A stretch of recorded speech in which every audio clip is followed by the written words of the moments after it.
Map still does matter in a lot of Right. cases, but I'm curious on what this looks like as more people shift to AI search that's not Google, right? You've still got Gemini, you've got some things that are still backed by what Google is doing, but as you get into Claude, you get into ChatGPT, you get into some of these other models.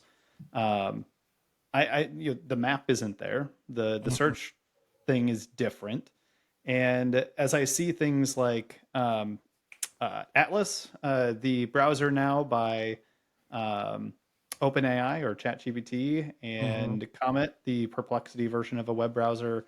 Mhm. Does that change the game in terms of the importance of showing up on even maps down the road? Like, as you think about that conceptually, knowing that they still play a big role today, is there going to be a time where that kind of starts to phase out and the importance of even some of the Google profile type stuff starts to change?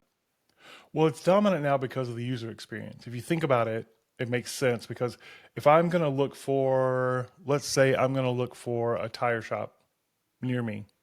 I've got a lump, something's going on with my right front tire. I can feel a wiggle in my steering wheel, something's going on, right? I need a solution, I need it now. I might use ChatGPT all the time. But when I go to that browser and I can't get fast directions, I'm going to go back to Google. And I've got that's the little chit in the wrong side of the ledger.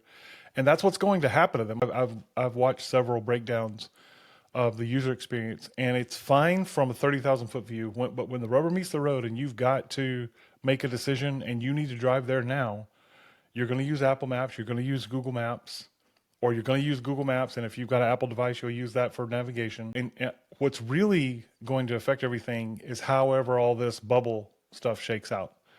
Because we're obviously overbuilt. We've got 4 or 5 major AI platforms all vying for the same small piece of the pie because Google still is dominant.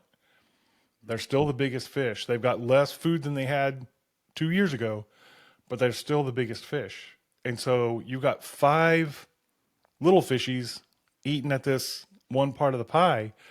And with the valuations and with the money being poured into those suckers, at least a couple of them have got to fall or they've got to get folded into something. I wouldn't be surprised within the next 24 months to see some kind of deal between Google and one of the major players, and that will change everything. That will put Google back in the driver's seat. But that's another reason you want to be everywhere because whenever it shakes out, you don't want to have all your eggs in any one part of the basket.